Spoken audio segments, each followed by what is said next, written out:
Hello and welcome to Bedtime Daydreams. Tonight, we're going to fall asleep while fantasizing about something that brings pure relief and joy.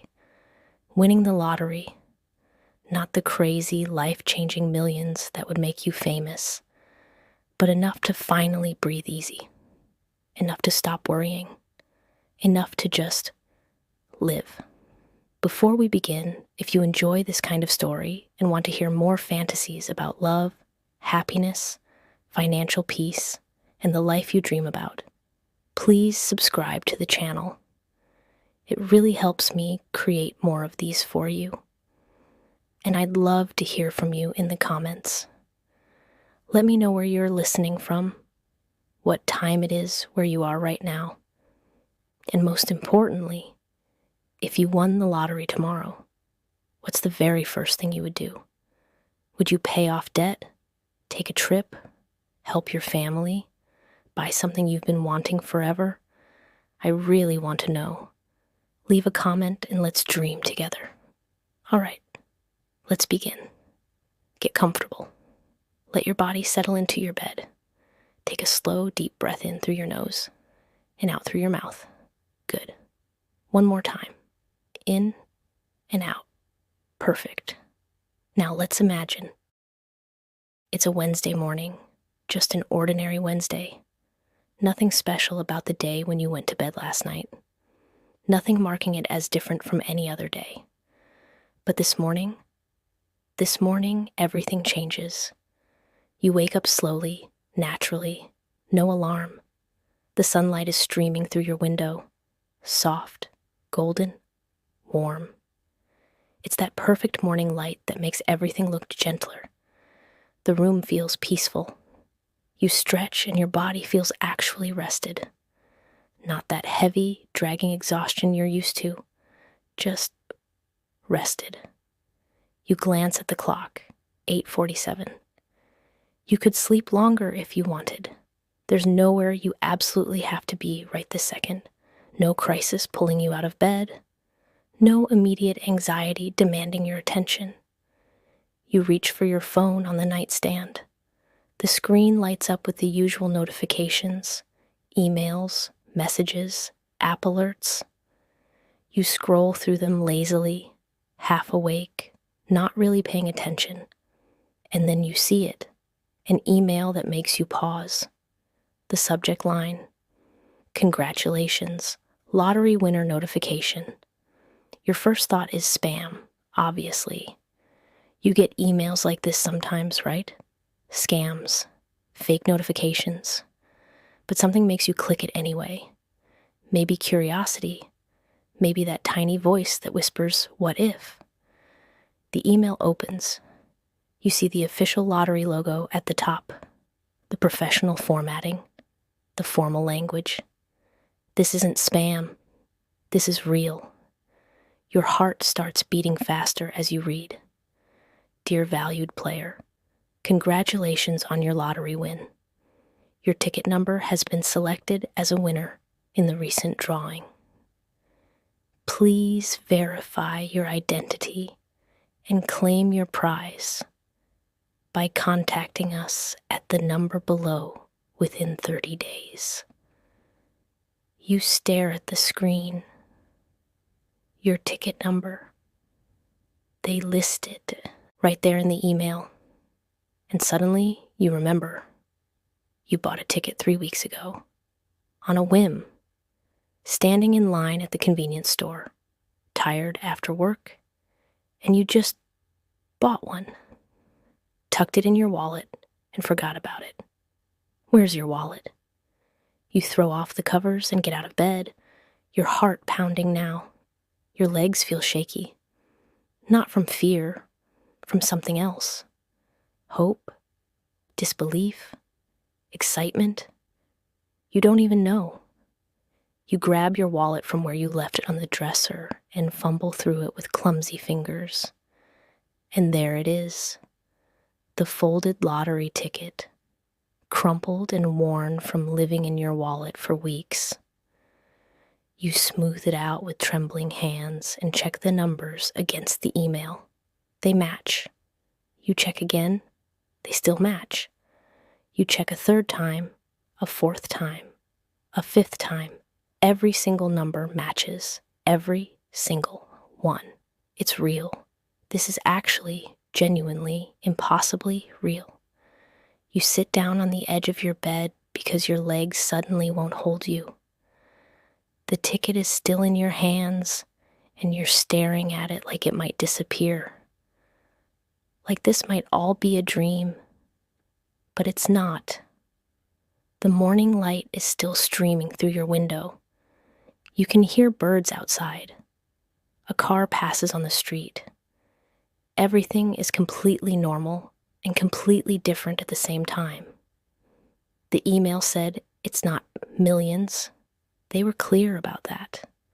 It's not enough to quit your job tomorrow and never work again. It's not private jet money or mansion money, but it's enough. God, it's enough. Enough to pay off every debt you have. Enough to have a real savings account. Enough to stop lying awake at night, doing mental math about bills. Enough to finally breathe. Your hands are shaking as you pick up your phone again and dial the number from the email. It rings twice before someone answers. Lottery claims office. This is Jennifer. How can I help you?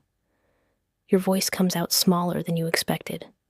Hi, I got an email about winning. I have the ticket. Wonderful. Congratulations. Jennifer sounds genuinely happy for you, which somehow makes it feel more real. I'll need to verify some information. Can you give me your ticket number? You read it off carefully, making sure every digit is correct. You can hear typing on the other end. Perfect. And your full name and date of birth? You provide them, your heart still racing. Excellent. Yes, I show you right here in our system. You're a verified winner. Now, we'll need you to come into the office with the physical ticket and a valid ID to complete the claim process. We're located downtown.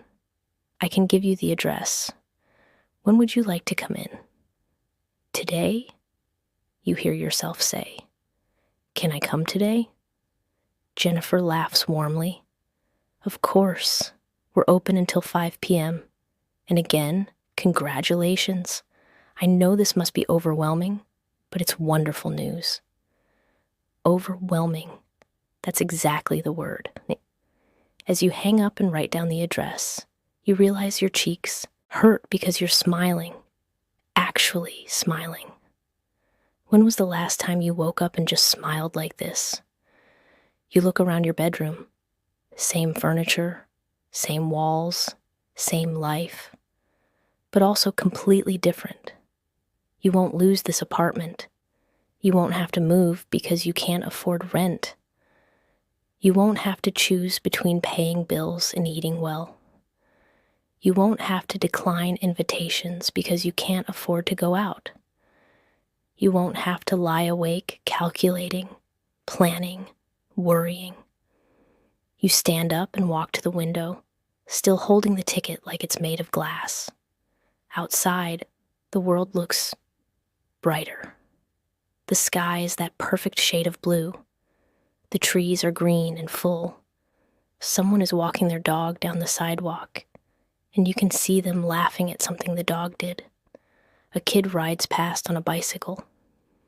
Life is just happening, normal, beautiful. And now you get to be part of it without the constant weight of financial stress pressing down on you. The relief starts hitting you in waves. Not all at once. It's too big for that. But in gentle surges that make your chest feel tight and your eyes sting a little.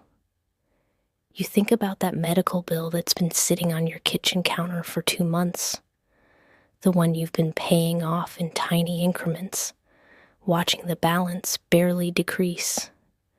You can pay it off, today, in full, done. That credit card debt that's been hanging over you, growing despite your best efforts because life keeps happening and interest is relentless. You can pay it off completely, like it never existed. Your car that's been making that weird noise for weeks, the one you've been ignoring because you can't afford to take it to the mechanic. You can fix it.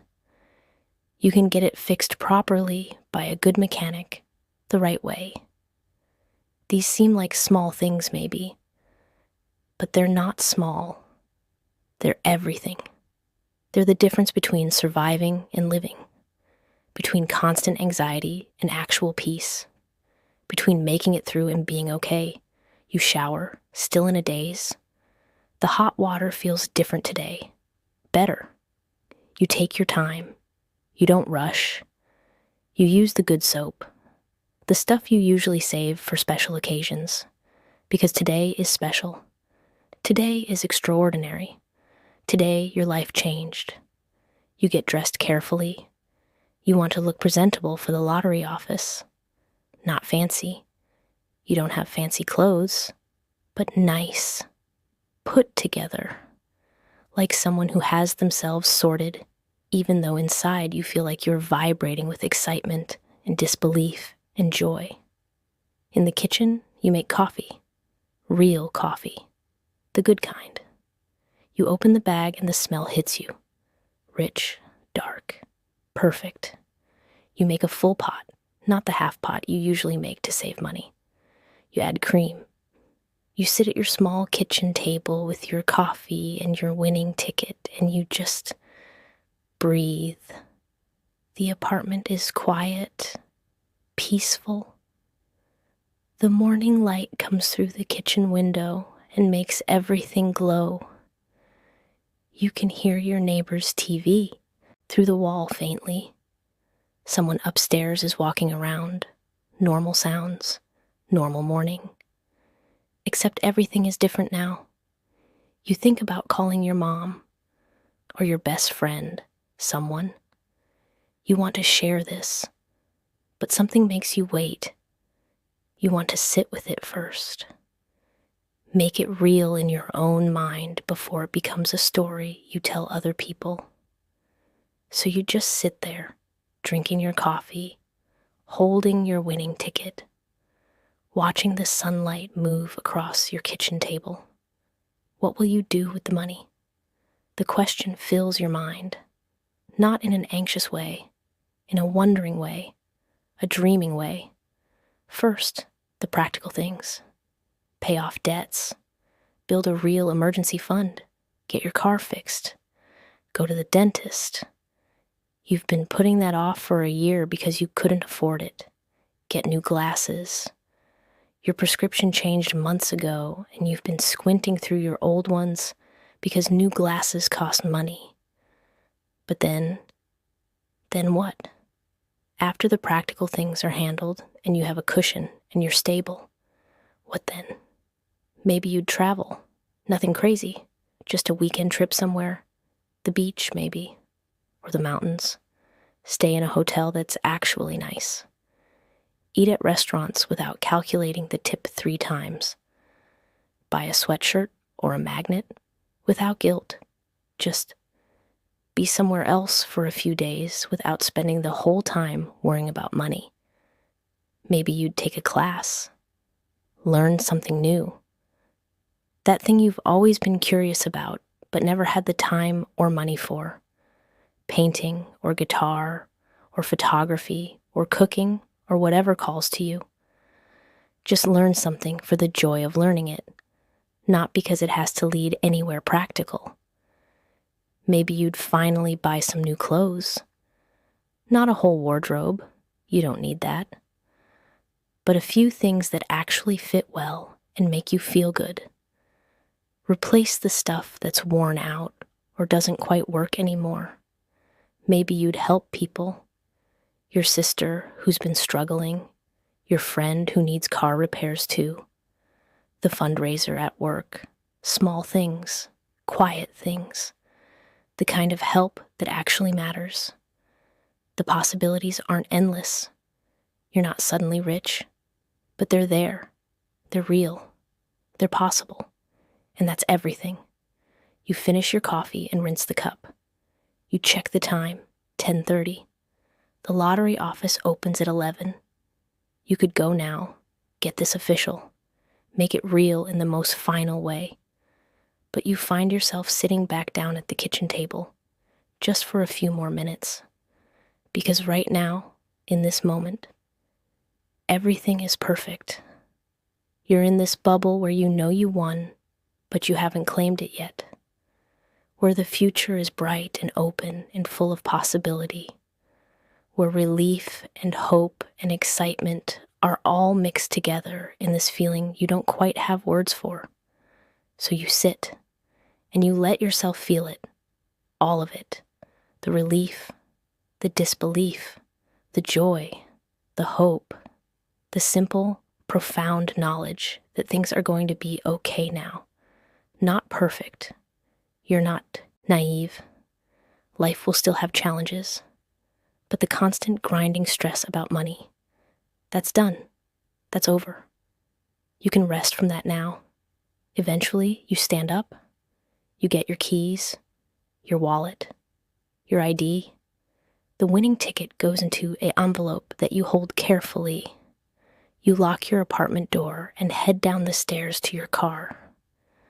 The weird noise it's been making greets you when you start the engine, but instead of the usual spike of anxiety, you just smile. You'll get it fixed. It's fine. Everything is fine. The drive downtown takes 20 minutes. You find parking, a paid lot, and normally you'd circle looking for free street parking. But today you just pull in and pay the fee without thinking twice. You walk to the lottery office, the envelope with your ticket held carefully in both hands. The office is smaller than you expected. Clean, professional. There's a waiting area with chairs and a receptionist behind a glass window. You walk up, and the woman smiles at you. Here to claim a prize. Yes, you say, and your voice sounds steadier than you feel. I called earlier. Jennifer helped me. Wonderful. Let me get her for you. A minute later, Jennifer appears. A woman in her 50s with kind eyes and a warm smile. You must be our winner. Come on back. You follow her through a door into an office area. Everything is very official, very real. She sits you down at a desk and asks to see your ticket and ID. You hand them over with shaking hands. She verifies everything, checking the ticket against her computer, examining your ID, asking you to confirm details. And then she smiles. Everything looks perfect. Congratulations. Your prize amount after taxes comes to... She tells you the number. It's real. It's official. It's happening.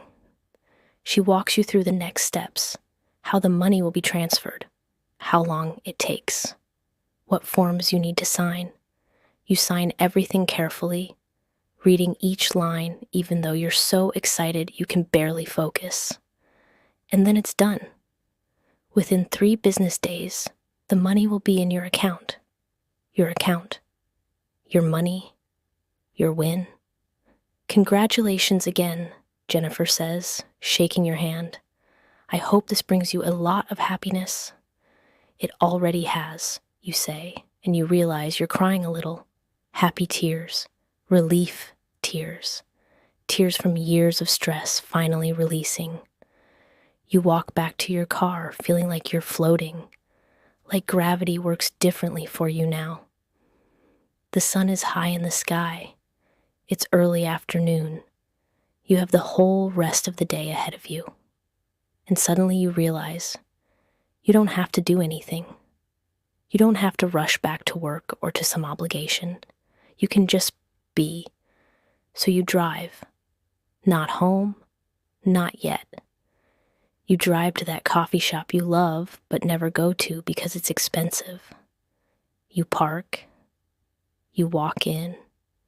And you order exactly what you want. the fancy latte with oat milk and an extra shot, and a pastry.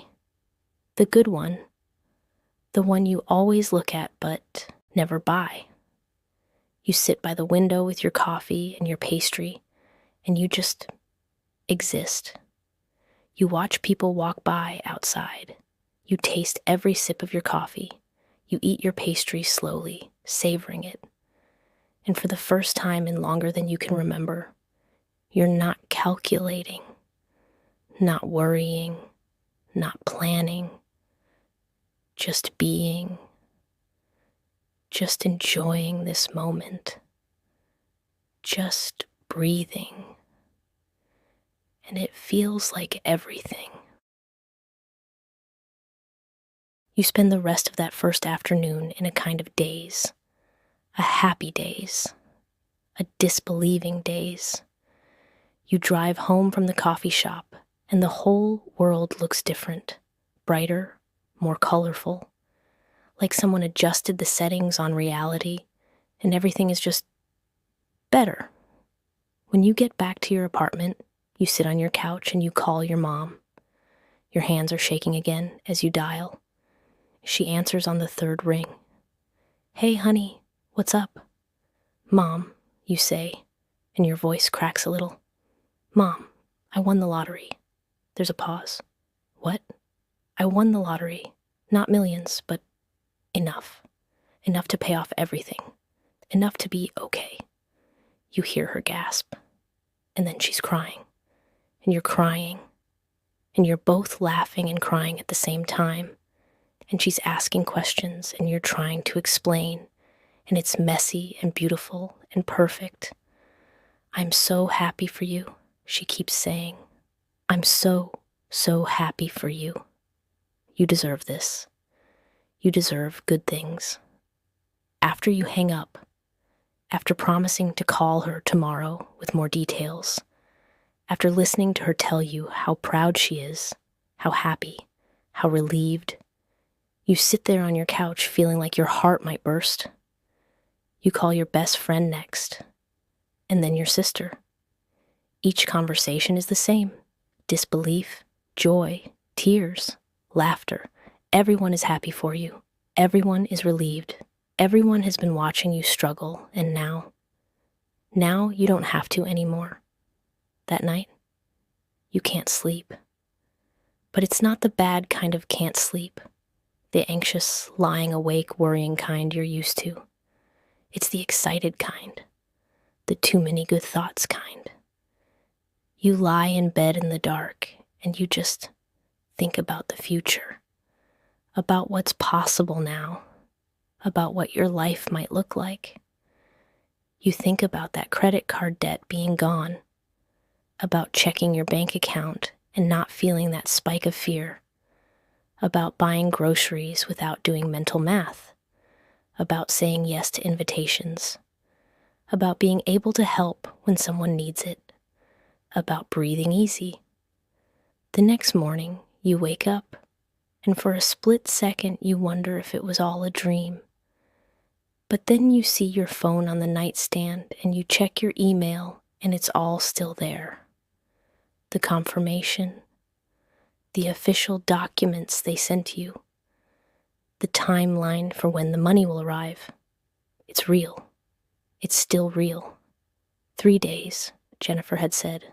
3 business days until the money hits your account. Today is Thursday. So Monday. By Monday, you'll have it. Officially, really, yours. Thursday passes in a blur. You go to work. You still have to work after all. The money isn't quit your job money. And honestly, you're not sure you want to quit anyway. Not immediately. Maybe eventually you'll find something better. Something that feels more meaningful. But for now, your job is familiar, safe, and you don't have to make any big decisions right away. But work feels different, lighter. Your difficult coworker doesn't bother you as much. The tedious tasks don't drain you, because in the back of your mind, there's this warm, glowing knowledge. You're okay now. You're going to be okay. At lunch, you go to the deli across the street and you order the good sandwich, the one with the fancy cheese and the extra toppings, the one you usually skip because it costs $3 more than the basic option, and it tastes incredible. Every bite tastes like freedom. Friday, you wake up early and you make a list. Not an anxious list, not a list of worries, a list of things you're going to do once the money arrives on Monday. It's satisfying to write it all down. 1, pay off credit cards, all of them, completely. 2, pay off medical bills, every single one. 3, transfer money to savings, a real substantial emergency fund, 3 months of expenses, 6 months even, enough that you never have to panic about an unexpected cost again. 4, get car fixed, not the cheapest fix, the right fix. 5, dentist appointment, new glasses, new winter coat. The list goes on. Each item is small, practical, real, but together they add up to something enormous. Peace, security, freedom. The weekend passes slowly. You're counting down to Monday now. You try to distract yourself. You clean your apartment thoroughly. You watch movies. You go for a walk in the park. But everything comes back to Monday, to the moment when this becomes official, when the money is actually in your account and you can start checking things off your list. Sunday night, you barely sleep. Excitement and anticipation keep you awake. You watch the clock. Midnight, 1 a.m., 2 a.m., 3 a.m. Finally, around 4 a.m., you drift off. You wake up Monday morning to your alarm and immediately grab your phone. You open your banking app, hands shaking, and there it is, the deposit, the exact amount Jennifer told you, right there in your account, in your name, your money. You stare at the number for a long time, longer than you probably should, but you need to see it, need to let it sink in. This is real. This is yours. This is happening. You get up and get ready for work, but today is different. Today you have things to do at lunch, important things, good things. At your desk, you can barely focus. At 11 a.m., you take your lunch break early. You log into your credit card accounts, one by one, and you pay them off, every single one. You watch the balances go from red to zero, from anxiety to relief, from stress to peace. Each time you click confirm payment, you feel lighter, like you're physically shedding weight, like chains are breaking off and falling away.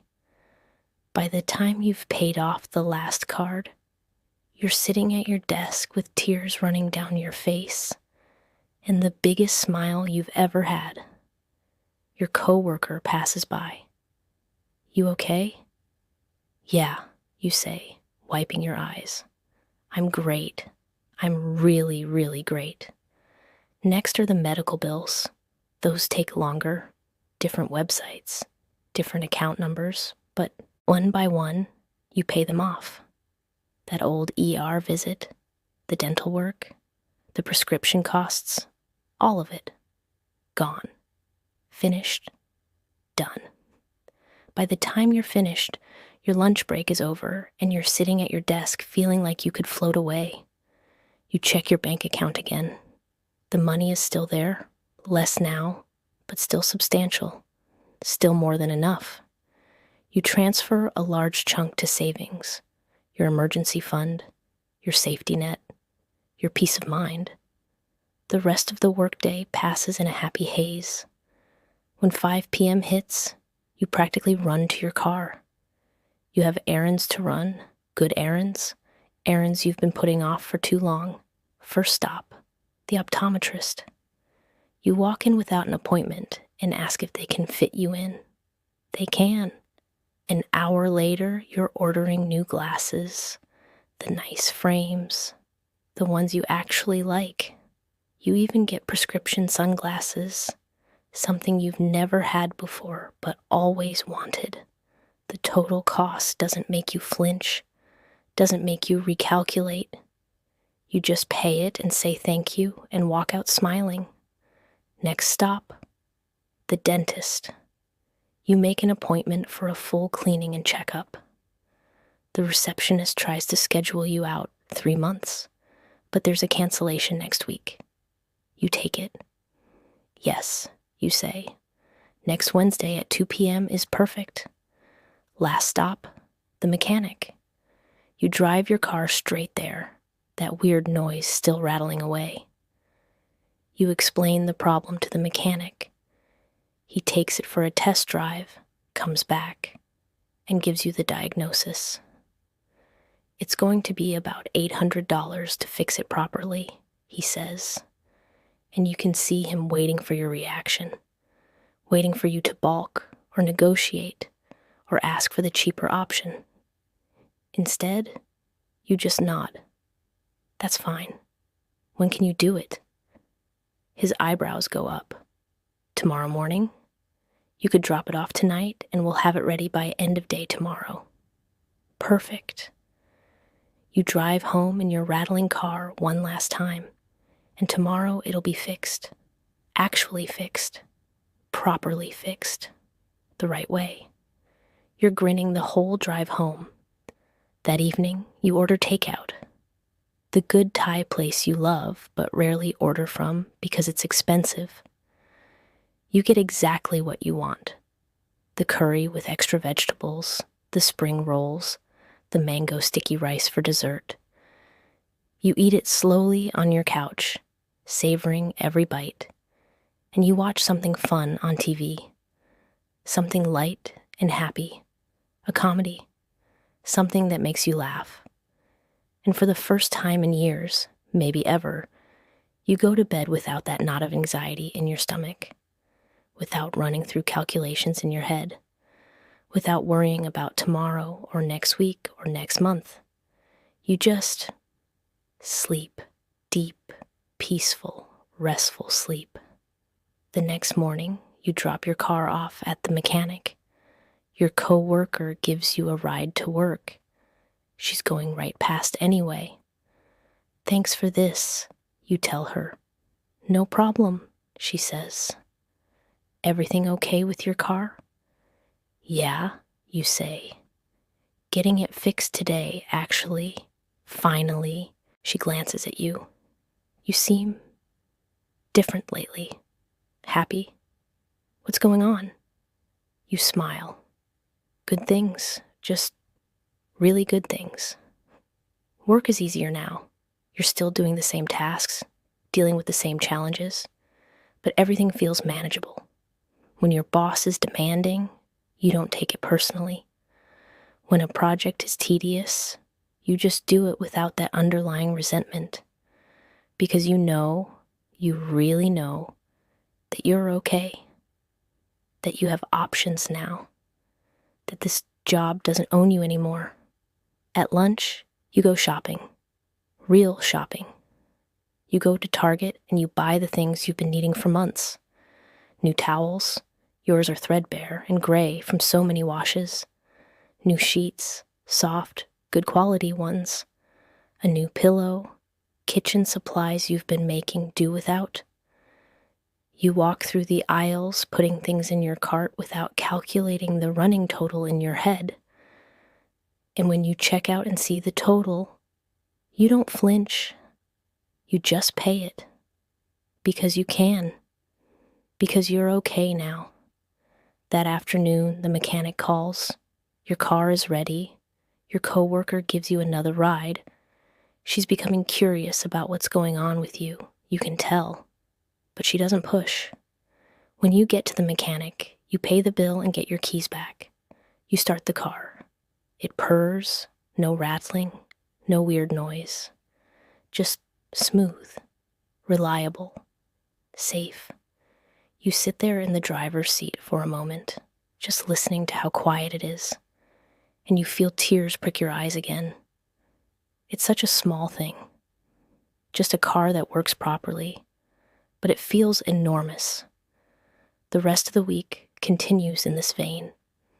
Small victories, practical improvements. On Wednesday, you go to your dentist appointment. You arrive 15 minutes early and sit in the waiting room, flipping through magazines without really reading them. When they call your name, you follow the hygienist back to the exam room. "When was your last cleaning?" she asks as you settle into the chair. "About a year and a half ago," you admit. "Maybe closer to 2 years. She doesn't judge, just nods. "Let's get you taken care of." The cleaning takes longer than usual. There's more buildup, more to address. But she's thorough and professional, and when she's done, your teeth feel cleaner than they have in years. Smooth, fresh, new. The dentist comes in to do the exam. He's an older man with kind eyes and steady hands. He examines each tooth carefully, makes notes, takes x-rays. When he's finished, he rolls his chair over to face you. "Overall, things look pretty good," he says. "One small cavity on your lower left molar. Nothing urgent, but we should fill it within the next month or so. And I'd recommend a deep cleaning for your gums. There's some early signs of gingivitis, but it's very treatable. In the past, this would have sent you into a panic. How much would it cost? Could you afford it? Would you have to put it off? But now, you just nod. Okay, let's schedule both of those." The receptionist books you for 2 appointments. One in 2 weeks for the filling, one the following week for the deep cleaning. The total cost for both will be about $600 after insurance. You don't flinch. You just put it in your calendar and thank her. As you walk to your car, you catch your reflection in a storefront window. You're smiling. When was the last time you smiled after a dentist appointment? Probably never. But you're smiling now because you can take care of yourself.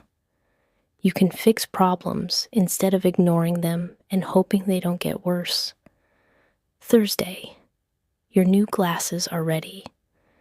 You get the text notification in the morning and head to the optometrist during your lunch break. The woman who helped you before, Sarah, her name tag says, greets you with a warm smile. "Let's see how these fit," she says, bringing out both pairs, the regular glasses and the prescription sunglasses. You put on the regular glasses first, and suddenly, the world is crisp and clear again. You can read the eye chart on the wall from across the room. You can see the individual leaves on the tree outside the window. You can see Sarah's face clearly, the laugh lines around her eyes, the freckles on her nose, details you've been missing for months. "How do they feel?" she asks. "Perfect," you say, and your voice cracks a little. "They're perfect." She shows you how to adjust them, how to clean them properly, gives you a case and a cleaning cloth. Then she brings out the sunglasses. You put them on and look outside. The world is clear, but tinted, comfortable, protected. "These are amazing," you tell her.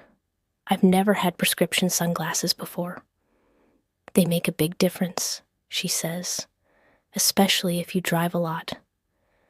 You pay for both pairs. The total is more than you've ever spent on glasses before, but you don't hesitate. You thank Sarah genuinely, and she smiles. Enjoy them. Come back if you need any adjustments. You wear your new regular glasses out of the store, and the walk back to your car is a revelation. Everything is so clear, so sharp. You can see street signs from blocks away. You can read license plates. You can see people's faces. It's like the world has come back into focus, and you didn't even realize how blurry it had become. Back at work, your co-workers notice immediately. "New glasses?" asks Tom from accounting. "Yeah," you say. Finally got my prescription updated. They look great, says Maria from HR. Really nice frames. You smile and thank them. They don't know the whole story, that these glasses represent so much more than just better vision.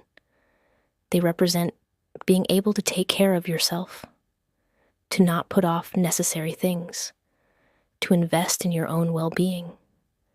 That afternoon, you get a phone call. It's your sister. "Hey," she says, and her voice is tight, stressed. "What's wrong?" you ask immediately. "Nothing, I got the notification that you sent me money for my car payments." She's crying. "You didn't have to do that." "I wanted to," you tell her. "I know things have been tight for you. Let me help." "But it's so much," she says. 3 months of payments. That's almost $2,000. "I can afford it," you say simply. "I won the lottery, remember? Not millions, but enough. And I want to use some of it to help the people I love. Please let me do this." She's quiet for a moment, and you can hear her trying to compose herself. "Thank you," she finally says. "You have no idea what this means. I've been so stressed about those payments, losing sleep over it, and now I can breathe for a few months." "That's exactly how I felt before I won," you tell her. "And now I get to share that feeling, that relief. So really you're doing me a favor by letting me help." She laughs through her tears. "I love you. You know that?" "I love you too," you say. "And I'm always here if you need anything else." After you hang up, you sit at your desk feeling that warm glow again. The money isn't just improving your life. It's rippling outward, touching the people around you, making their lives easier too. And that feels almost as good as paying off your own debts. Friday night, you meet your best friend Alex for dinner. Your treat, you told them earlier in the week. "I want to take you out, to celebrate." You go to that Italian restaurant you both love but rarely go to because it's expensive. The one with the amazing pasta and the bread that comes warm from the oven with real butter and olive oil for dipping. The host seats you at a cozy table by the window, and you both settle in with menus. "Order whatever you want," you tell Alex. Seriously, appetizers, drinks, dessert, everything. They look at you over their menu. "You're really serious about this whole lottery thing, huh?" "I'm really serious about taking my best friend out for a nice dinner," you say. "So yes, order the expensive stuff." You both order appetizers, bruschetta and calamari. You get a bottle of wine to share. For entrees, Alex gets the lobster ravioli and you get the ossobuco. Everything is delicious. Better than delicious. You take your time, savoring each bite, talking and laughing about everything and nothing. Over dinner, you tell them the whole story, every detail. Finding the email, calling the lottery office, going downtown to verify.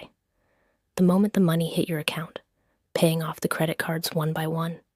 The relief, the disbelief, the joy. Alex is crying by the time you finish, happy tears streaming down their face. "I'm so glad," they keep saying. "I'm so, so glad. You've been struggling for so long. I've been worried about you." "I know," you say. "I was worried about me too." "And now you don't have to be," they say, reaching across the table to squeeze your hand. "Now you get to just live." "Yeah," you say, squeezing back. "Now I get to live." For dessert, you split the tiramisu, and it's the best tiramisu either of you have ever had. When the check comes, you pay without looking at the total. You leave a 40% tip because the server was wonderful and you can afford to be generous.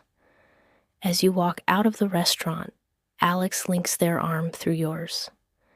Thank you for tonight. For dinner, yeah, but also for sharing this with me. For letting me be part of your joy. You've been part of everything else, you tell them. The struggle, the stress, the hard times. Of course you get to be part of the good stuff too. You hug goodbye in the parking lot. A long, tight hug. And then you both drive home. On the drive, you call your mom just to say hi, just to hear her voice. She answers on the second ring. Hi, honey, she says, and she sounds happy. How was dinner with Alex? Perfect, you tell her. Really perfect. We went to that Italian place. The expensive one? Yeah, and it was worth every penny. She laughs. I'm so happy for you. You sound light. Does that make sense? It makes perfect sense, you say. I feel light, like I've been carrying something heavy for years, and I finally got to set it down. You have been carrying something heavy, she says softly, but not anymore. Not anymore, you agree. That night, back in your apartment, you take a long shower. The hot water feels amazing. You take your time, using the good soap, the expensive shampoo you bought yourself as a treat.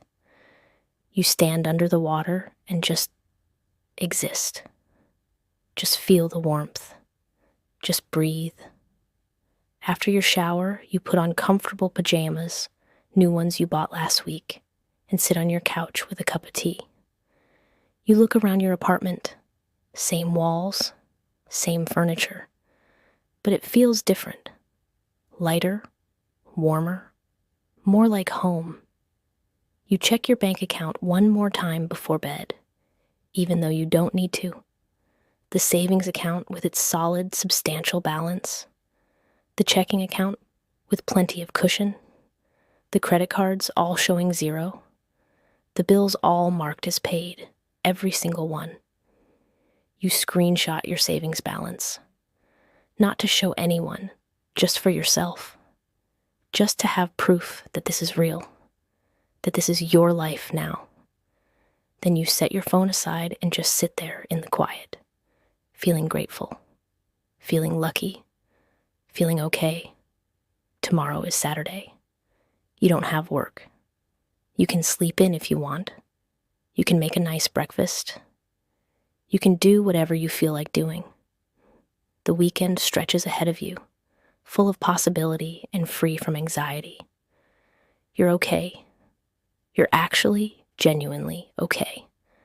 And tomorrow, you'll wake up and still be okay. And the day after that.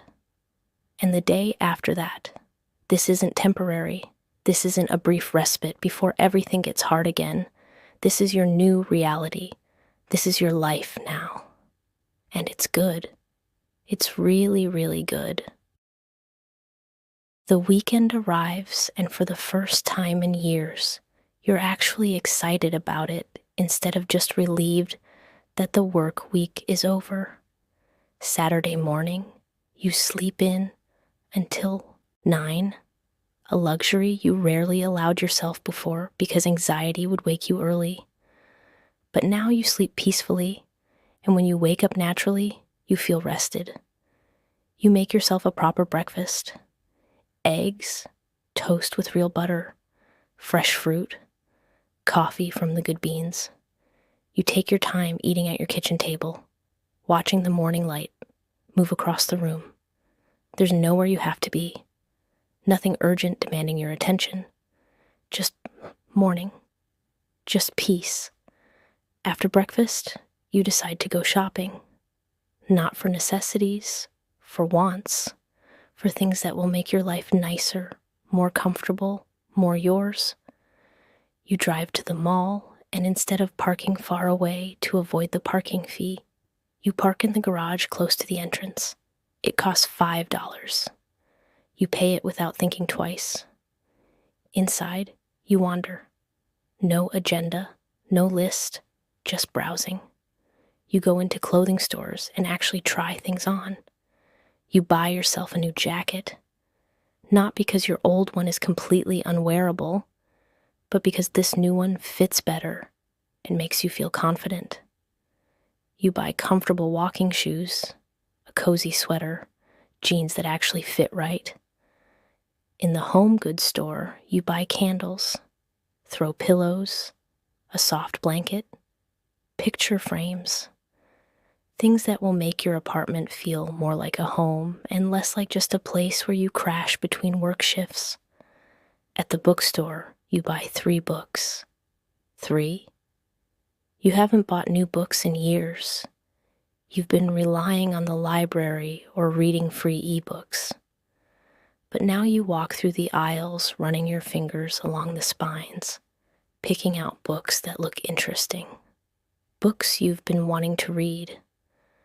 At checkout, the total is almost $60. You hand over your card without hesitation.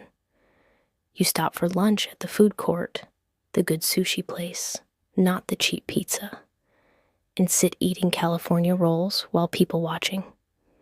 Everyone around you is shopping, eating, living their Saturday.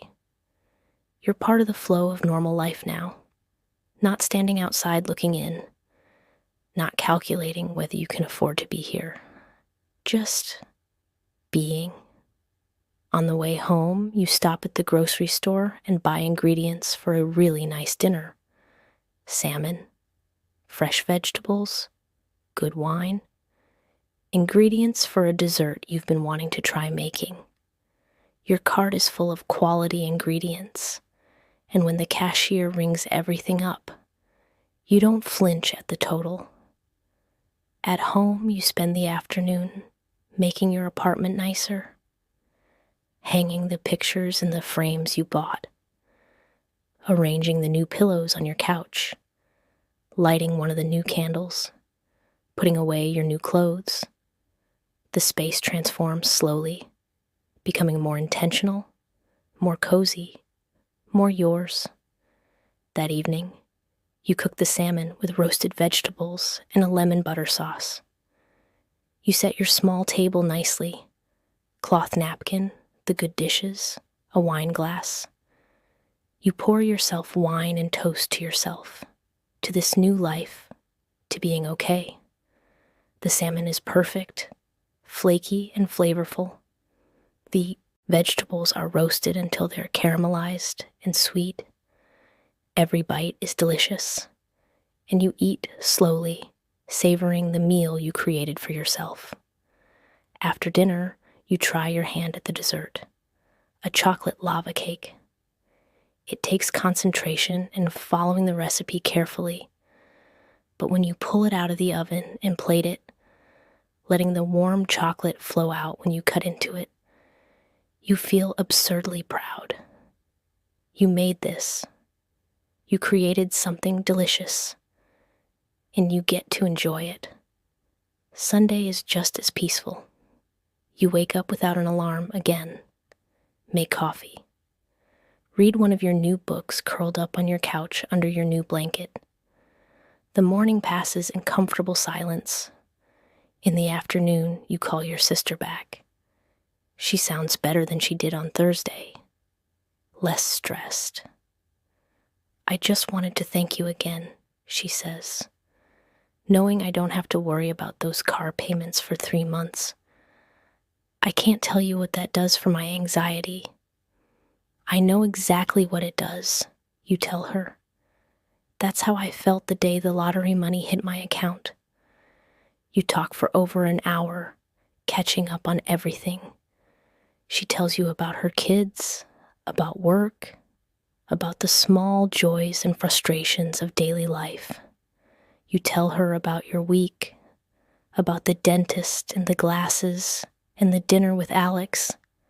It's the kind of long, rambling conversation you haven't had in ages because you were always too stressed or too tired.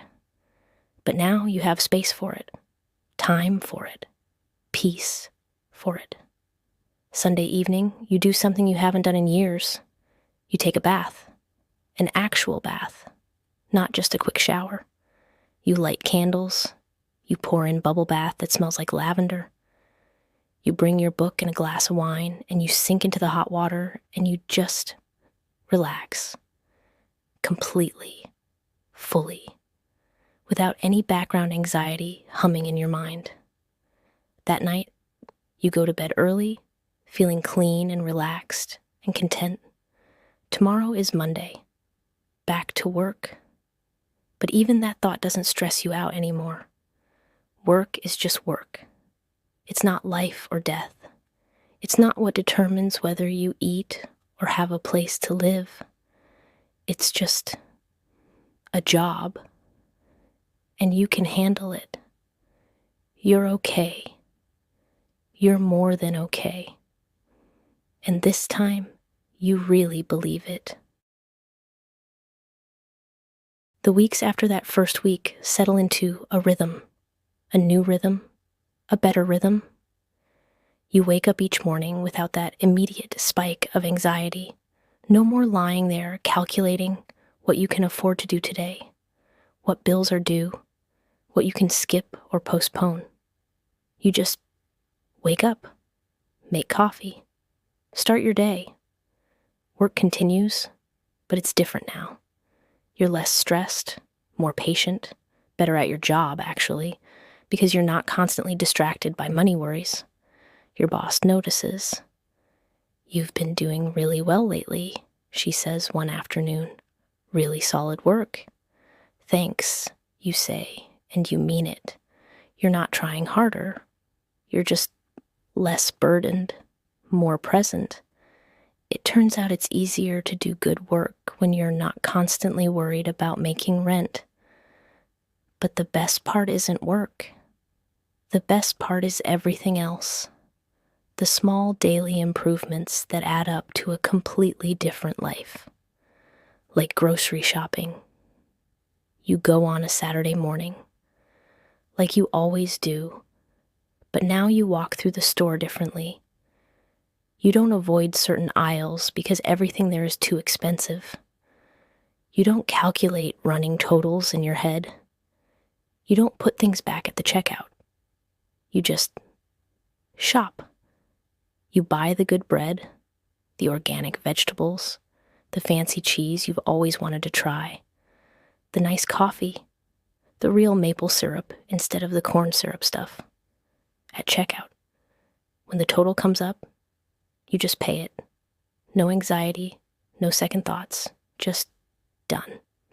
And you walk to your car with bags full of good food, and you feel rich. Not money rich, life rich, possibility rich. Okay, rich. At home, you cook yourself a really nice dinner. You take your time. You follow a recipe you've been wanting to try, but that needed ingredients you couldn't afford before. You play music while you cook. You pour yourself a glass of wine. The good bottle you bought, not the cheapest one. And when dinner is ready, you plate it nicely and sit at your small kitchen table and eat slowly, savoring every bite. This is life now. This is what okay feels like. And it's better than you imagined. The next week, you tackle your apartment, not because you have to, because you want to. You go to Home Goods and IKEA, and you buy the things that will make your space feel more like home. A new rug for the living room, curtains that actually fit your windows, picture frames for the photos that have been sitting in a box, plants, real plants, not just the one sad succulent you've been keeping alive for years, nice hangers for your closet, storage solutions that actually work. You spend a weekend making your apartment better, hanging things, arranging things, creating a space that feels intentional instead of just makeshift. And when you're done, you stand in your living room and look around and feel something you haven't felt in a long time. Pride. This is yours. This is your home. And it looks good. It feels good. You're Mom comes to visit the following weekend. She cries when she sees your apartment, which makes you cry. It looks so nice, she keeps saying. You look so happy. I am happy, you tell her. I'm really happy. You take her out to lunch, a nice place. You order appetizers and entrees and dessert, and you pay for everything, and it feels amazing to treat her. She's been worried about you for so long.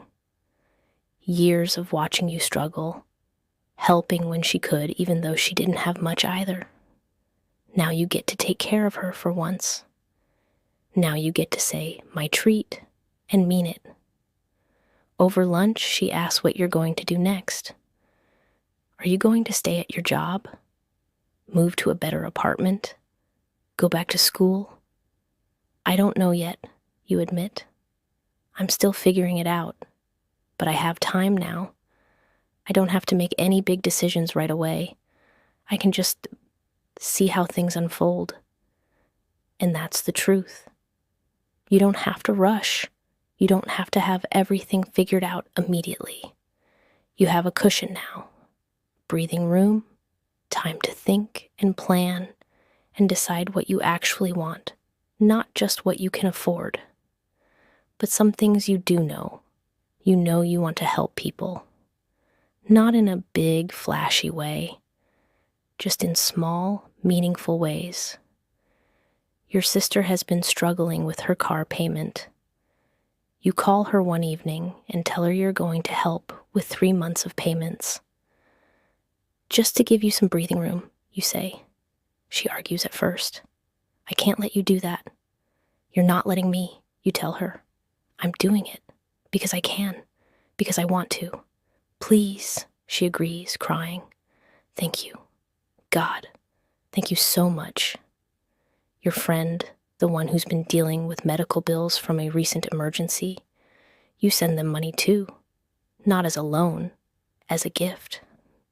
I know what it's like, you write in the message. Let me help.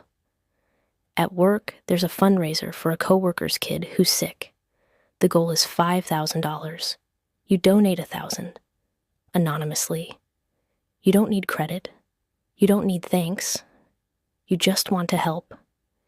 Each time you help someone, you feel lighter, freer. Like the money isn't just making your life better. It's making you better, more generous, more kind, more like the person you always wanted to be, but couldn't afford to be when you were drowning. A month passes, then another. The newness starts to wear off, but the relief doesn't. You still check your bank account sometimes and feel that warm glow of, I'm okay. You still buy groceries without anxiety. You still say yes to invitations. You still sleep peacefully. But now you're starting to think bigger, about the future, about what you want your life to look like long term. You've always wanted to travel. Nothing crazy. You're not a backpack through Europe for a year person. But you've never been to the ocean as an adult. You've never seen mountains. You've never been on a plane. Now maybe you could. You start researching beach vacations, mountain retreats, small trips, weekend getaways, places you could go, things you could see. And for the first time, these aren't just daydreams. These are real possibilities, things you could actually do. You book a long weekend trip to the coast, 2 months from now, a small beach town, a nice hotel, not luxury, but nice, right on the water. You book it without overthinking, and when the confirmation email arrives, you read it 3 times, grinning. You're going to the beach. You're going to see the ocean. You're going to do something just for the joy of it, not because it's practical or necessary, but because you want to. At work, you're also starting to think about change. Not leaving, not yet, but maybe, eventually. Your job is fine, but it's not fulfilling. You've been doing it because you had to, because it paid the bills. But what if you didn't have to? What if you could find something that actually made you happy? You start looking, just browsing job postings, seeing what's out there, what might be possible. You're not in a hurry. You can take your time, be picky, wait for something that actually excites you, and then you see it. A job posting for a position that sounds interesting, really interesting. It's at a nonprofit. The pay is less than what you make now, but it's enough. And the work sounds meaningful, important, like something you'd actually care about. You apply, just to see, just to explore the possibility. 2 weeks later, you get a call for an interview. You say yes. You take a day off work, a mental health day. You tell your boss. And it's true. You go to the interview dressed nicely in clothes you recently bought that actually fit well and make you feel confident. The interview goes well, really well. You're relaxed, confident. You're not desperate for this job. You don't need it the way you needed your current job when you were barely surviving. That freedom makes you better in the interview, more yourself, more genuine. They call you back the next week. They want to offer you the position. The salary is indeed less than you make now, but you run the numbers. With your savings, with your lack of debt, with your cushion, you can afford it. You can actually afford to take a job that pays less but means more. You think about it for a few days, really think about it. This is a big decision. But when you imagine yourself in that new job, doing work that matters, feeling fulfilled, you know the answer. You accept. You give notice at your current job 2 weeks later. Your boss is surprised but understanding. Your coworkers throw you a small goodbye party. You leave on good terms, which feels important. You're not running away from anything. You're running toward something. That's the difference. Your last day is on a Friday. You clean out your desk, say your goodbyes, and walk out of the building feeling light, free, excited about what comes next. You have the weekend before you start your new job on Monday. You spend Saturday doing all your favorite things, sleeping in, making a good breakfast, going for a long walk in the park, reading a book in the afternoon, making a nice dinner, watching a movie. Simple pleasures, small joys, the kind of day that would have felt impossible a few months ago when you were too stressed and anxious to enjoy anything. Sunday, you prep for your new job, iron your clothes, pack your lunch, set out everything for the morning. You go to bed early, a little nervous but mostly excited. Monday morning, you wake up to your alarm, and instead of that old dread, you feel anticipation. This is a new beginning, a fresh start, a chance to do work that actually matters to you. Your first day is good, overwhelming, learning new systems, meeting new people, taking in a ton of information, but good. Everyone is nice, welcoming. They know you're new and they're patient with your questions. Your manager, Caroline, is a woman in her 40s with an easy smile and calm demeanor. She walks you through everything on day one, the mission of the nonprofit, the programs you'll be supporting, the software systems you'll be using.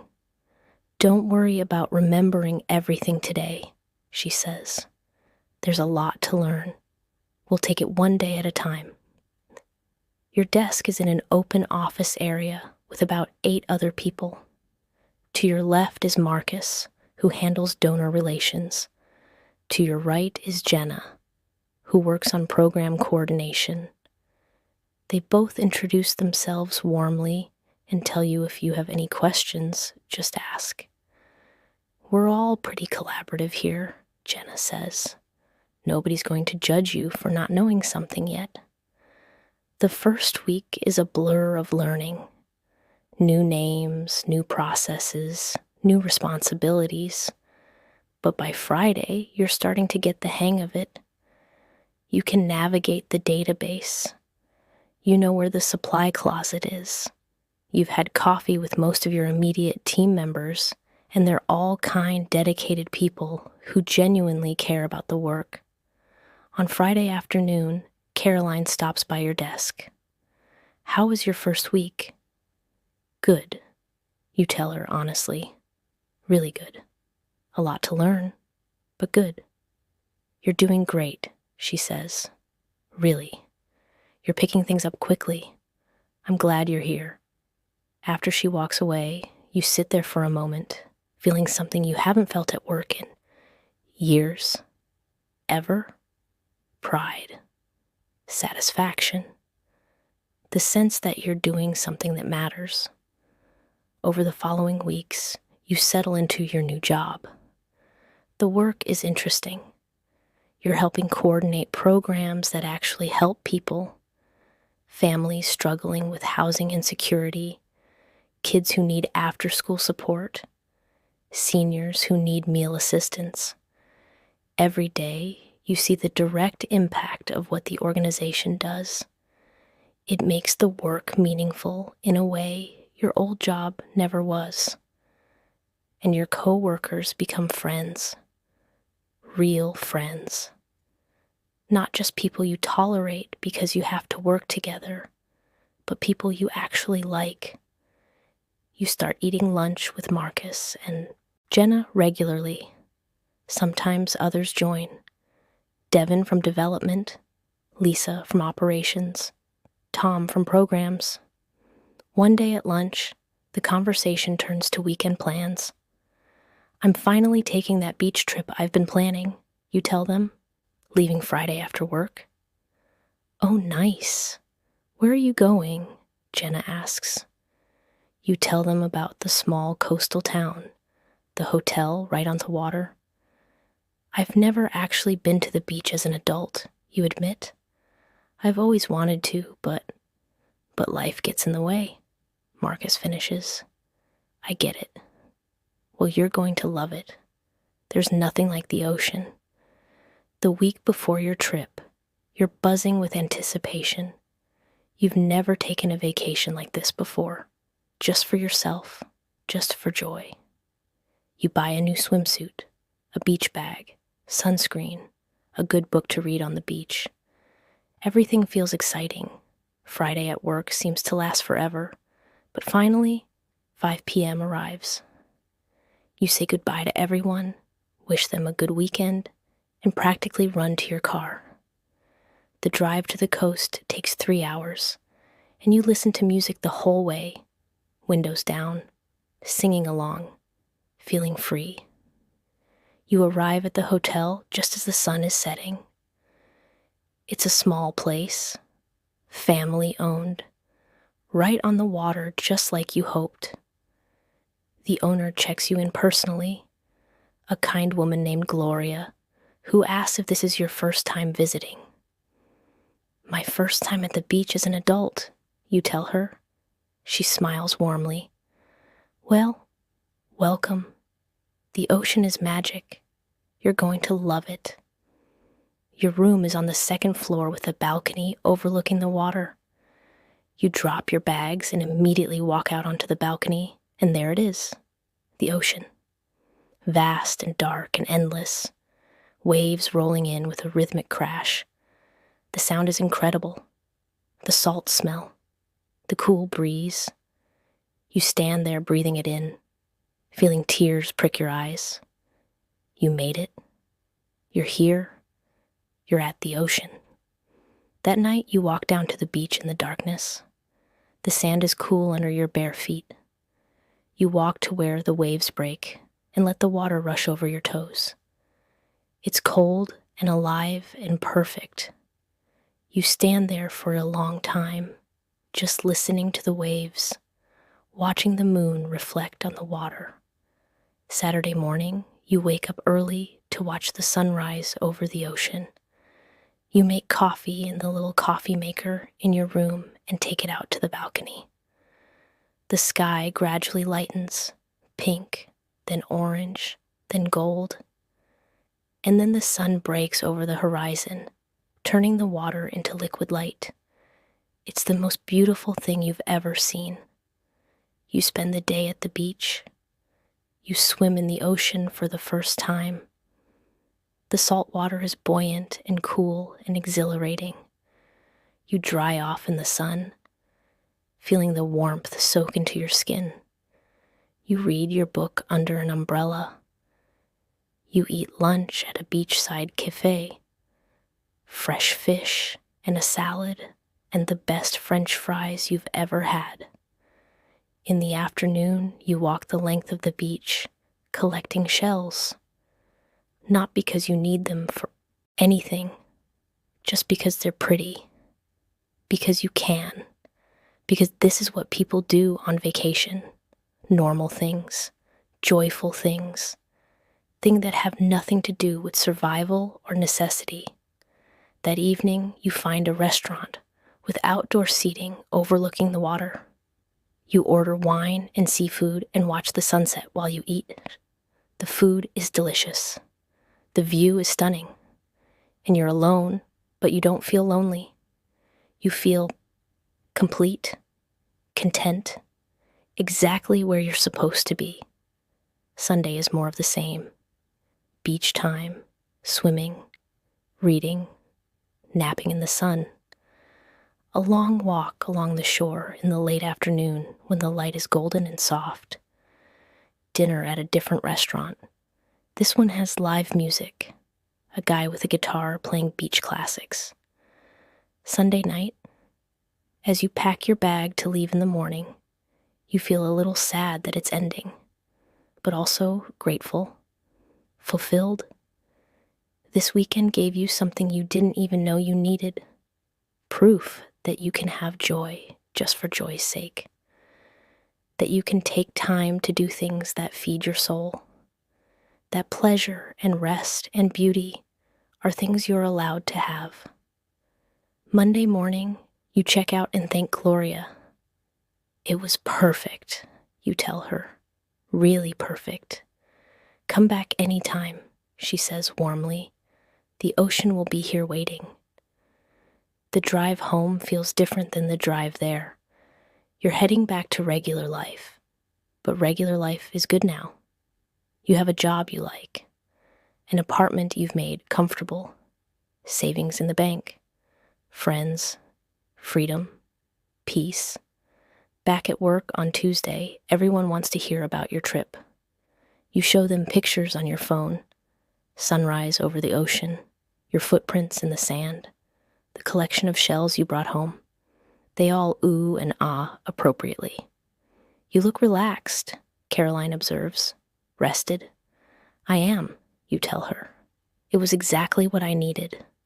Life continues in its new rhythm. Work during the week, work you find meaningful and manageable.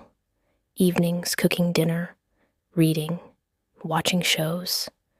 Weekends with friends, running errands that don't stress you out, doing things you enjoy. Your relationship with money has fundamentally changed. It's not that you're careless with it. You're not. You still budget, still pay attention to what you're spending. But there's no anxiety attached to it anymore. Money is a tool, not a source of constant stress. You have enough. You're okay. That knowledge has settled into your bones, into your daily life, into the way you move through the world. One evening, about 6 months after that Wednesday morning when you found the email, you're cooking dinner in your apartment. Something simple but good. Pasta with vegetables and a homemade sauce. Music is playing. The apartment is cozy with your additions. The plants, the pictures, the comfortable touches you've added over time. Your phone rings. It's your mom. You answer on speaker so you can keep cooking. Hey, Mom, what's up? Nothing. Just calling to say hi. What are you up to? Making dinner. Pasta. Sounds nice. She pauses. You sound happy.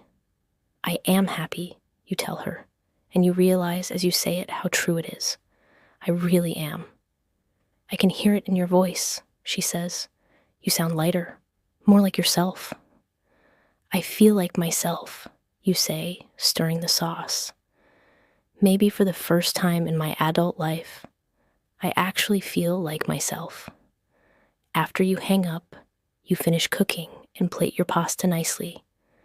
You pour yourself a glass of wine from a good bottle you bought because you wanted it, not the cheapest option. You sit at your kitchen table and eat slowly, tasting every bite, feeling grateful. Your life isn't perfect.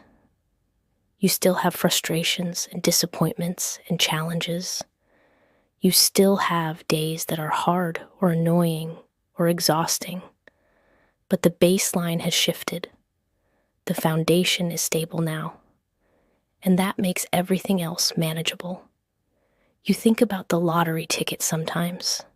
That small slip of paper that changed everything. It seems almost surreal now, looking back. How random it was. How lucky. How easily it could have not happened. But it did happen. And you get to live this life because of it. This ordinary, comfortable, peaceful life. This life where you can pay your bills without anxiety. Where you can help the people you love. Where you can make choices based on what you want, not just what you can afford. Where you can breathe easy. A few weeks later, you're at work when Caroline calls you into her office. Your first instinct is a flutter of worry. Being called to the boss's office is never comfortable. But as you walk in, you see she's smiling. Sit down, she says. I wanted to tell you, we're really happy with your work. You've been here almost 7 months now, and you've exceeded all our expectations. Thank you, you say, surprised and pleased. I'm going to recommend you for a raise, she continues. It won't take effect until the next budget cycle, but I wanted you to know. You're doing excellent work, and we value you. After you leave her office, you sit at your desk feeling that warm glow of accomplishment. You don't need the raise. You're financially okay now. But the recognition matters. The affirmation that you're good at this, that you're contributing something valuable, that you made the right choice taking this job. At lunch, you tell Marcus and Jenna. They both congratulate you enthusiastically. That's awesome, Marcus says. Totally deserved. We should celebrate, Jenna suggests. Drinks after work Friday? You agree immediately. Yes, absolutely. Friday after work, the three of you go to a bar near the office. It's a casual place with good beer and nachos. You get a table on the patio and order drinks and food and just talk about work, about life, about everything and nothing. At one point, Marcus asks, "So what made you decide to change jobs? You never really said." You consider how much to share. Then you decide, these are friends now, real friends. I won the lottery, you tell them. They both stare at you. What? Not millions, you clarify quickly, but enough. Enough to pay off my debt and have a cushion and breathe. And once I had that security, I realized I could choose a job based on what I wanted to do, not just what paid the bills. So I found this job, and here I am. Jenna's eyes are wide. Wow. That's incredible. It really changed everything, you say. Not just the money, although that obviously helped, but the perspective shift. realizing I had options, that I could make choices. It made me braver, I guess. Well, we're glad you made the choice to come here, Marcus says, raising his glass. To good choices. To good choices, you and Jenna echo, clinking glasses. As the evening winds down and you all head home, you feel that sense of contentment again. This is your life now. These are your friends. This is your job. This is your stability and peace and joy. The months continue to unfold. Summer turns to fall. The light changes. The air cools. You buy a warm jacket for the changing weather, a good one that will last for years.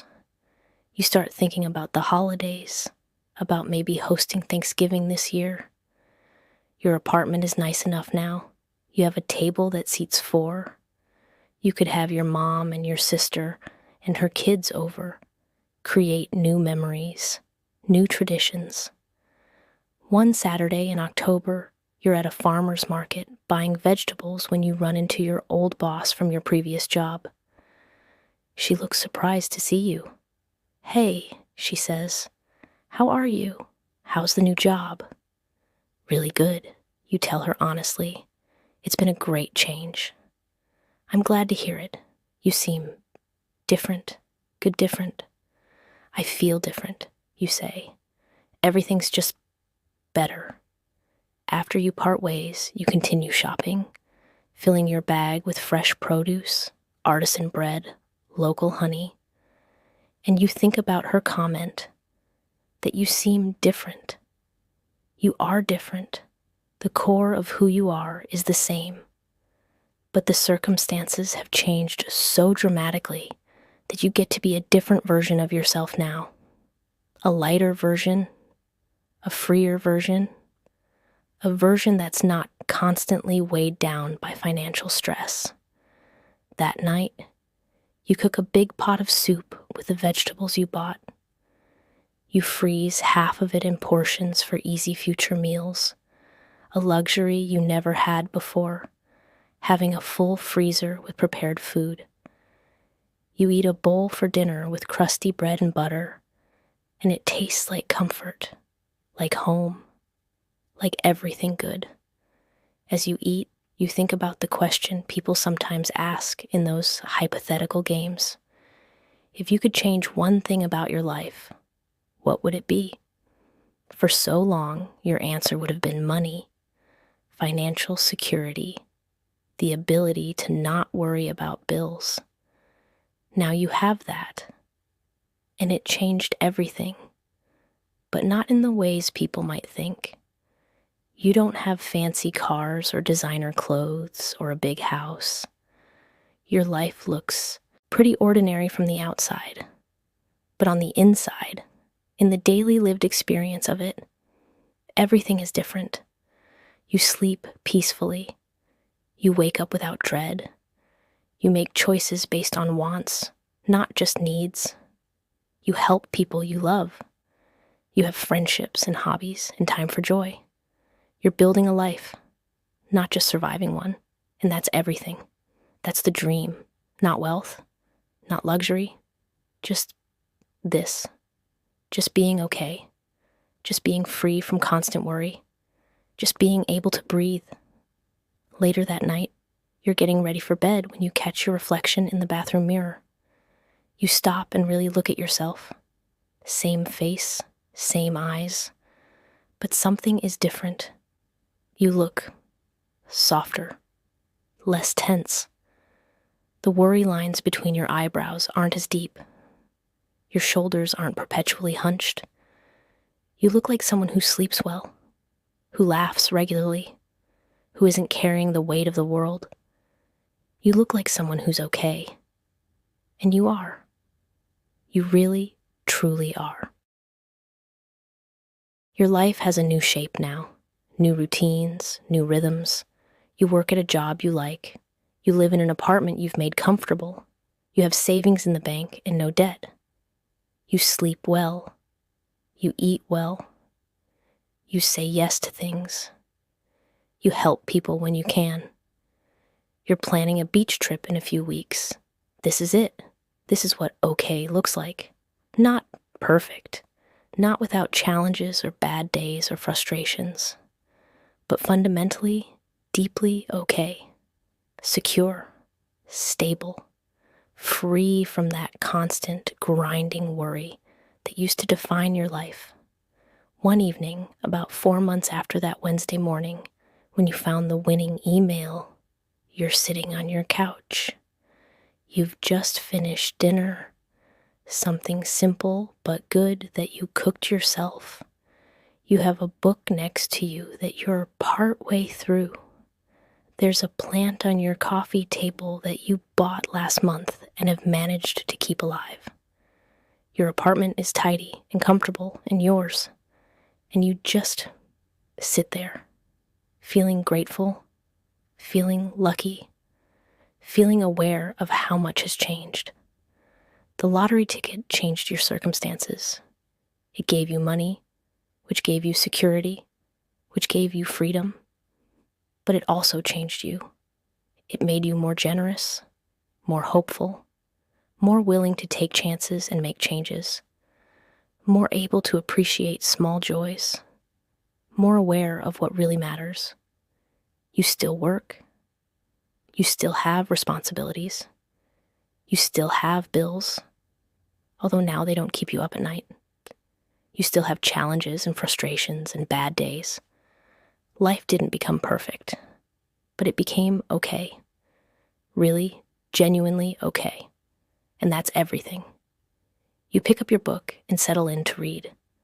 Tomorrow you have work you like. This weekend you're meeting friends for brunch. Your treat. In a few weeks you're going to the beach for the first time. And beyond that, who knows? The future is open, full of possibilities, full of potential. And for the first time in your adult life, that doesn't scare you. It excites you. You're okay. You're more than okay. You're free. You're secure. You're happy. And as you read your book in your comfortable apartment on your comfortable couch, with your good food in your stomach, and your pay bills, and your savings account, and your peaceful mind, you realize something. This is the dream. This ordinary, simple, comfortable life. This is what you were fantasizing about all those years. Not mansions or yachts or fame. Just this. Just being okay. Just being free from constant worry. Just being able to breathe. And now you have it. And it's everything. A year passes. A full year since that Wednesday morning when everything changed. You mark the anniversary quietly, privately. You don't make a big deal of it. But on that Wednesday morning, exactly 1 year later, you wake up and remember. You remember the disbelief, the shock, the overwhelming relief. You remember holding that ticket and shaking hands. You remember the first time you checked your bank account and saw that number. And now, a year later, you check your account and see something different. Not the lottery money that's been put to use, invested in your life, but you see stability. You see a healthy savings account that's actually grown over the year. You see automatic deposits from your job that you enjoy. You see a life that's sustainable, not just surviving on one stroke of luck. The lottery didn't just give you money, it gave you a foundation. And you've built something real on that foundation. It's November now, fall in full swing. The leaves are changing colors, the air is crisp, and you're planning something you've never done before, hosting Thanksgiving. Your apartment is bigger than your mom's place, and you've made it so comfortable over the past year. You invited your mom, your sister, her 2 kids, and even your best friend Alex, whose family lives far away. The week before Thanksgiving, you go shopping. Not frantically, not with stress, but with excitement. You buy a turkey, all the ingredients for stuffing, mashed potatoes, gravy, green bean casserole, cranberry sauce, pie ingredients, pumpkin and apple. You buy nice paper plates because you don't have enough real dishes for everyone, and that's okay. You buy fall decorations, a centerpiece with candles and mini pumpkins, cloth napkins in autumn colors. At the grocery store, the total comes to over $200. You pay it without anxiety. This is an investment in memory making, in bringing your family together, in creating something warm and good. The night before Thanksgiving, Alex comes over to help you prep. You chop vegetables together, talking and laughing. You make the pie crusts from scratch, your first time trying this, and they turn out a little lopsided but perfect anyway. You put the turkey in brine like the recipe says to do. Your kitchen smells amazing.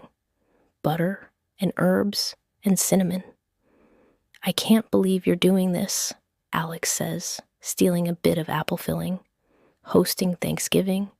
Very grown up of you. I know, right? You laugh. A year ago, I couldn't have imagined this. I would have been too stressed about the cost, too worried about everything. But now, you gesture around your kitchen, at the food, at the warmth. Now I can do this. I can create this. You've really come into your own this year, Alex observes. Like you were always you, but now you're more you. Does that make sense? It does. It makes perfect sense. Thanksgiving morning, you wake up early to put the turkey in the oven. You set the table nicely. The paper plates look festive with the cloth napkins and the centerpiece. You light the candles. You put on music. Your apartment smells incredible. Your mom arrives first, carrying a bottle of wine and flowers. She walks in and immediately tears up. Honey, this is beautiful. You did all this? I did all this, you say proudly, hugging her. Your sister arrives next with the kids. Emma, who's 7, and Jake, who's 5. They're excited and energetic, running around your apartment exploring. Aunt, Uncle, you have so many plants, Emma exclaims. And look, Jake, they have a TV. Your sister looks tired but happy. She hugs you tight. Thank you for doing this, for all of this. This year has been you helping with the car payments. It made such a difference. I don't think I ever really told you how much. You don't have to thank me, you tell her. That's what family does. Alex arrives last, carrying a homemade green bean casserole. I contributed, they announce. You all eat together at your table. It's crowded but cozy. The turkey is perfect. The mashed potatoes are creamy. Everything tastes better because it's shared, because it's family, because it's love made visible through food. Emma and Jake tell stories about school. Your mom tells embarrassing stories about you and your sister as kids. Alex makes everyone laugh with work stories. Your sister looks more relaxed than you've seen her in years. At one point, your mom raises her glass. I want to make a toast to my kid who worked so hard for so long and who got a break that was so deserved, who took that break and built something beautiful. I'm so proud of you. Everyone clinks glasses, and you have to blink back tears. I'm proud of me too, you say quietly. For the first time, maybe ever, I'm actually proud of myself. After dinner, while the kids are watching a movie and the adults are having coffee, your sister pulls you aside. Can I tell you something? Of course. When you won the lottery, I was happy for you, but I was also jealous. Not in a bad way, just wishing I could have that kind of break too. She pauses. But watching you this year, how you've used it, how you've changed but also stayed yourself, it's been inspiring. You showed me that it's possible to build a good life, that things can get better, that helped me more than money would have. You hug her, both of you holding on tight. Things will get better for you too, you tell her. I really believe that. That night, after everyone leaves and you're cleaning up, you look around your apartment, dirty dishes everywhere, leftover food containers, crumpled napkins, evidence of a full, happy day, and you smile. This is what having enough looks like. Not perfection, not luxury, just the ability to gather people you love and feed them and create warmth. You're okay. You're more than okay.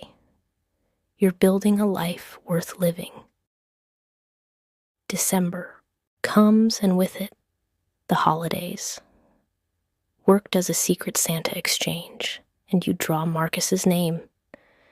You buy him a nice bottle of whiskey and a book you know he'll love, spending more than the suggested $20 limit because you can and you want to.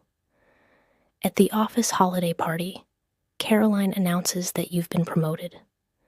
Effective January 1st, you'll be our new program coordinator, she says, and everyone applauds.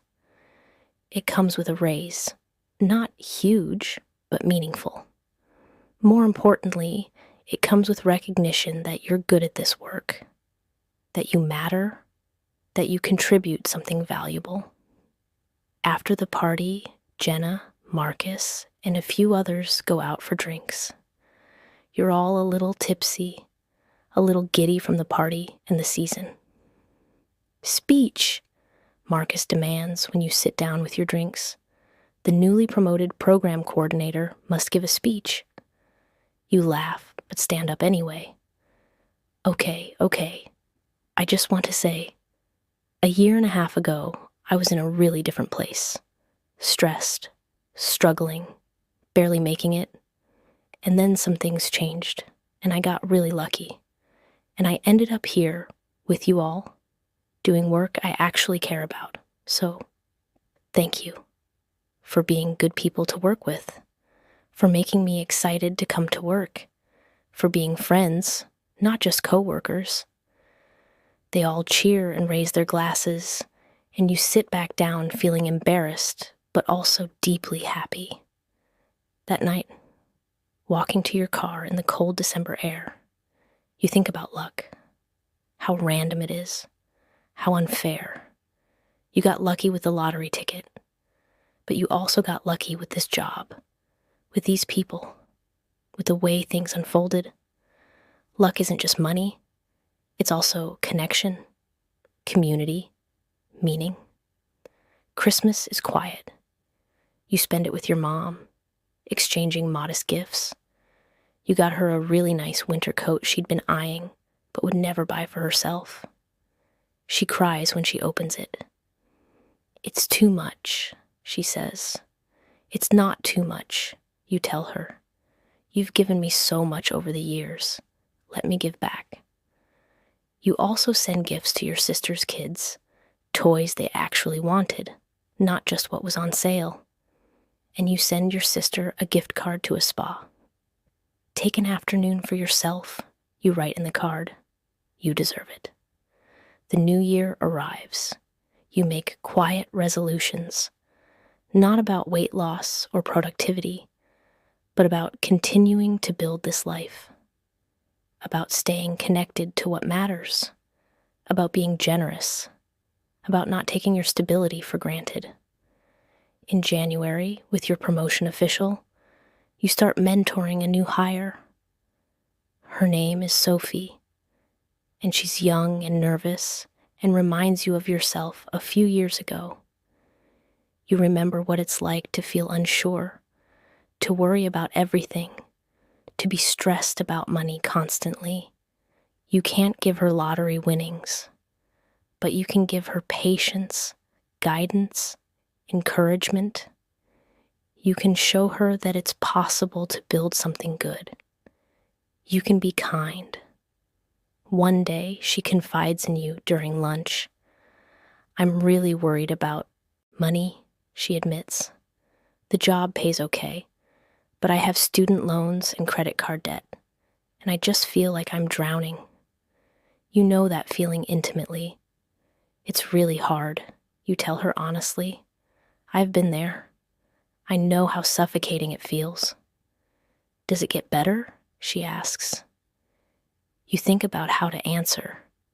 You can't tell her she'll win the lottery. That would be absurd and unhelpful. But you can tell her the truth. It can get better. Sometimes it's luck.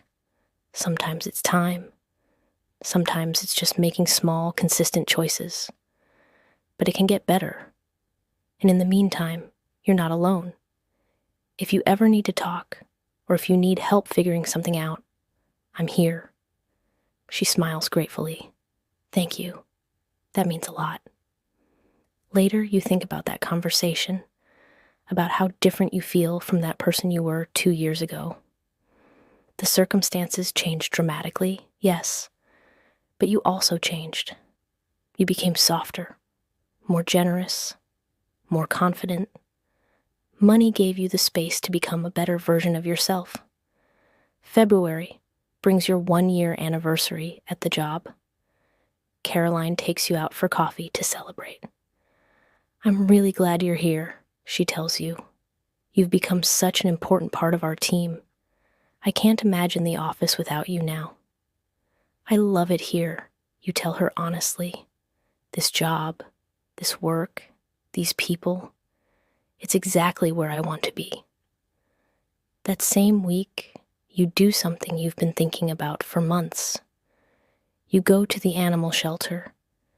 You've been wanting a pet, but you wanted to make sure you were stable first, that you could afford vet bills, food, supplies, that you had the time and energy to care for something else. Now you do. You're ready. You walk through the shelter looking at cats and dogs, and then you see him. A medium-sized dog, maybe 3 years old, brown and white, with the saddest eyes. The volunteer tells you his name is Buster, and he's been there for 6 months. He's overlooked because he's not a puppy, because he's a little shy, because he's just ordinary.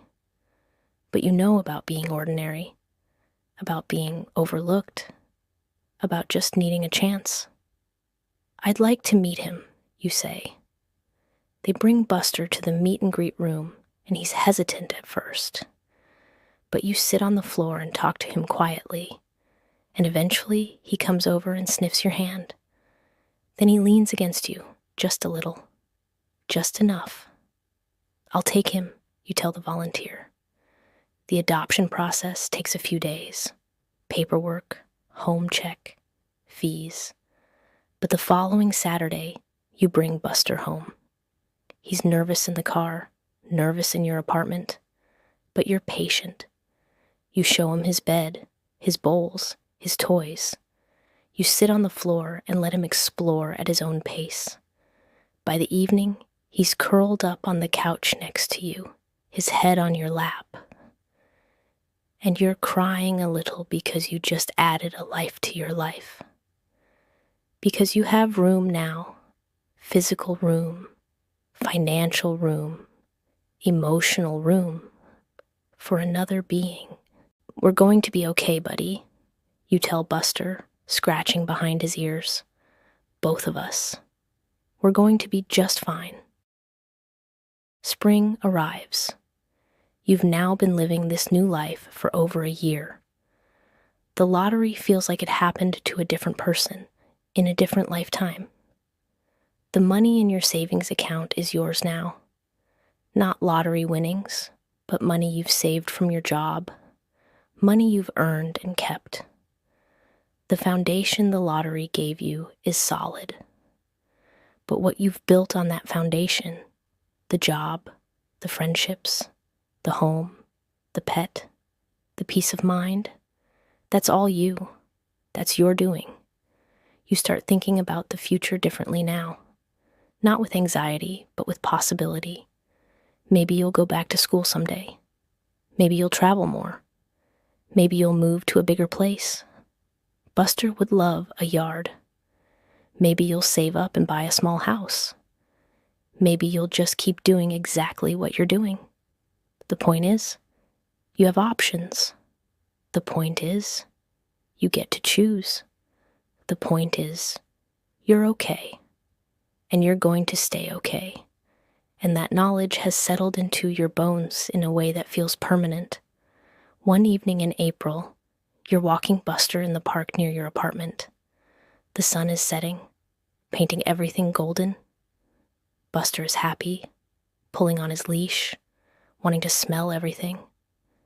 You're relaxed, taking your time, enjoying the evening. You pass a woman sitting on a bench, and she's crying, not sobbing, just quiet tears. You hesitate, then approach carefully. "Are you okay?" you ask. "Do you need help?" She looks up, wiping her eyes. "I'm fine, sorry, just having a hard day." You sit down next to her, giving her space but offering presence. Buster sits at your feet. "Hard days are the worst," you say. "I'm sorry you're having one." She smiles weakly. "Money stuff. It's always money stuff, right? I don't know how I'm going to make rent this month. And it feels like it's always something. Like I can never get ahead." Your heart aches for her because you know. You know exactly what that feels like. "I've been there," you tell her. "I know how hard it is, how exhausting." You can't give her lottery winnings, but you can give her something. You pull out your wallet and hand her two $20 bills. "It's not much," you say, "but maybe it helps a little, even just for tonight. Get yourself dinner, something that makes you feel better." She stares at the money, then at you, tears spilling over again. "I can't take this. You don't even know me." "I know what it's like to be where you are," you tell her, "and someone helped me once. So now I'm helping you. Please take it." She does, clutching the bills like they're precious. "Thank you. Thank you so much." As you walk away with Buster, you feel that warmth again. The money didn't just change your life. It changed your capacity to impact other lives. Even in small ways. Even with $40 given to a stranger in a park. That night, you lie in bed with Buster curled up at your feet. You think about the journey of the past year and a half. From that Wednesday morning to this Wednesday evening. From barely surviving to actually living. From constant anxiety to genuine peace. You're not rich. You're not famous. Your life probably looks pretty ordinary from the outside. But on the inside, in the daily lived experience of it, everything is different. Everything is better. Everything is okay. The lottery gave you a chance, a break, a foundation. But you built the house. You created the home. You made the life. And it's a good life. A really, genuinely good life. You close your eyes, Buster's warm weight at your feet, the sound of gentle breathing in the quiet apartment. Tomorrow you'll wake up and go to a job you like. You'll come home to a pet who loves you. You'll have dinner with friends later this week. You'll pay your bills without stress. You'll sleep peacefully. This is it. This is the dream. Not luxury, not wealth. Just this. The ability to be okay. To breathe easy, to live without constant fear, to have enough.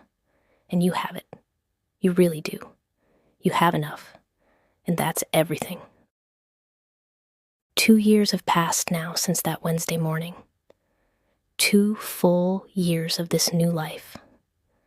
And sometimes, lying in bed at night with Buster snoring softly at your feet, you think about how different everything is. Not just the circumstances, though those are dramatically different, but you, who you are, how you move through the world, the space you take up, the peace you carry. You're not the same person who bought that lottery ticket on a whim. That person was stressed, anxious, barely holding it together. That person was surviving, not living. That person couldn't imagine a future that felt anything other than hard. This person, the one you are now, knows what it feels like to breathe easy, to make choices, to help others, to build something good, to be okay. The money made it possible. You won't pretend otherwise. The lottery gave you a foundation, a chance, a break you desperately needed. But what you did with that break, that was all you, the job you chose, the life you built, the person you became. That was your doing. You still work at the nonprofit. You still live in an apartment, not a mansion. You still budget, still make choices about spending. You're not rich. You're just okay, comfortable, secure, free from the constant grinding anxiety about money. And that turns out to be worth more than you ever imagined. Last week, Sophie, the young woman you've been mentoring, came to you with good news. She'd gotten a small raise and had finally paid off one of her credit cards. "I know it's not a big deal," she said, almost apologetically. "It's a huge deal," you told her, and you meant it. Every step forward matters. Every bit of progress counts. You're doing great. Later, alone in your office, you thought about how far you've both come. Her, with her small victories that will add up over time. You, with your lottery win that changed everything at once. Different paths to the same destination. A life that feels manageable instead of overwhelming. Your mom is doing well. Your sister is more stable. Your niece and nephew are growing up fast. Alex is still your best friend, and you still have dinners together regularly. Your coworkers have become true friends. Buster is the best decision you ever made. Life isn't perfect. You still have hard days, frustrations, disappointments, challenges. But the baseline has shifted. The foundation is solid, and that makes everything else bearable. Sometimes people ask you, when you tell them about winning the lottery, what advice you'd give, what you learned, what changed. And you tell them this: money doesn't buy happiness, but it does buy peace of mind. It buys the space to breathe. It buys the freedom to make choices. It buys the ability to be generous. It buys time and energy that can then be spent on the things that actually do create happiness, connection, purpose, joy, love. The money was a tool, a powerful, life-changing tool. But it was what you did with that tool that mattered. You could have quit your job and done nothing. You could have spent it all on things that don't matter. You could have let it change you in bad ways, made you entitled or careless or greedy. Instead, you built something real, something sustainable, something good. Tonight, like every night, you're grateful for the lottery win, yes, but also for everything that came after, for the choices you made, for the life you created, for the person you became. You're okay. You're more than okay. You're happy. Genuinely, deeply, sustainably happy. And as you drift off to sleep, Buster's warm weight at your feet, your comfortable bed beneath you, your peaceful apartment around you, your secure job waiting tomorrow, your full life surrounding you, You think, this is it.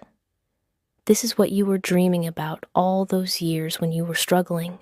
Not wealth, not luxury, not fame or recognition or anything grand. Just this. Just being okay. Just breathing easy. Just having enough. And you do. You have enough. You have everything.